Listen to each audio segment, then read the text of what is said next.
जय श्रीराम. हनुमानजींची लंका दहन कथा.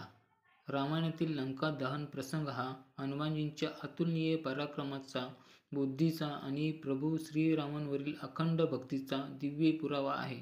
रावणाने मारीचाच्या कपट योजनेनंतर माता सीतेचे अपहरण करून तिला लंकेत नेले. श्रीराम व लक्ष्मण सीतेच्या शोधात दक्षिण दिशेकडे निघाले आणि सुग्रीव, हनुमान व वानरसेनेची भेट घेतली. सीतेचा शोध घेण्याची जबाबदारी परमवीर हनुमानजींना देण्यात आली. समुद्रकिनारी पोहोचल्यावर हनुमानजींनी आपली सामर्थ्य ओळखली. त्यांनी आपले विराट रूप धारण केले आणि प्रचंड उडी मारून समुद्र ओलांडला. मार्गात सुरसा, सिंहिका यांचा पराभव करून ते सुरक्षितपणे लंकेत पोहोचले. सुवर्णनगरी लंकेचे वैभव पाहून ते चकित झाले, पण त्यांचे लक्ष एकच होते, माता सीता. लंकेत प्रवेश करताना लंकिनीने त्यांना अडवले. हनुमानजींच्या हलक्या प्रहाराने ती भूमीवर कोसळली आणि हनुमानजींचे सामर्थ्य पाहून तिने त्यांना आशीर्वाद दिला. ते शहरात भटकत अशोक वाटिकेत पोहोचले, जिथे माता सीतेला कैद करून ठेवले होते. एका वृक्षावर बसून त्यांनी सीतेचा दुःखद संवाद ऐकला. रावणाने तिला धमकावताना पाहून हनुमानजींच्या हृदयात क्रोध निर्माण झाला, परंतु त्यांनी संयम राखला.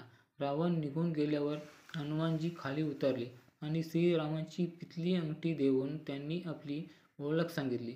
सीतेने त्यांच्याकडे श्रीरामांना संदेश पोहोचवण्याची विनंती केली. हनुमानजींनी तिला सांत्वना दिली आणि श्रीरामाच्या विजयाची खात्री दिली. यानंतर हनुमानजींनी लंकेत आपले सामर्थ्य दाखवण्याचे ठरवले. त्यांनी अशोक वाटिकेत विध्वंस सुरू केला. राक्षसांच्या सेनेचा पराभव करून रावणाच्या पुत्र अक्षय कुमाराचा वध केला. ही बातमी ऐकून रावण संतापला आणि मेघनादाला पाठवले. मेघनादाने ब्रह्मास्त्राचा वापर केला. ब्रह्मास्त्राचा मान राखण्यासाठी हनुमानजींनी स्वतःला बांधून घेऊ दिले. त्यांना जखडून रावणाच्या दरबारात आणण्यात आले. हनुमानजींनी रावणाला धर्म आणि नीती समजावून सांगितली, परंतु अहंकारी रावणाने त्यांच्या शेपटीला आग लावण्याचा आदेश दिला.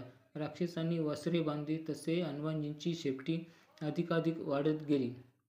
शेवटी त्यांनी सूक्ष्म रूप धरले, बंधनातून मुक्त झाले आणि मोठे रूप धारण करून संपूर्ण लंकेत उडी मारत अग्नितांडव सुरू केले. सुवर्ण लंकांचे महाल, राजवाडे, राक्षसांची सेना, घरे सर्व जळू लागले.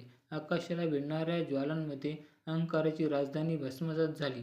लंका दहन करून हनुमानजी पुन्हा अशोक वाटिकेत जाऊन मातेला वंदन करून समुद्र पार करून श्रीरामाच्या चरणी परत आले आणि संपूर्ण वृत्तांत सांगितला. ही कथा दर्शवते की भक्ती, धैर्य आणि धर्माच्या मार्गावर चालणाऱ्याला संपूर्ण सृष्टी साथ देते आणि अधर्माचा नाश निश्चित असतो. जय हनुमान.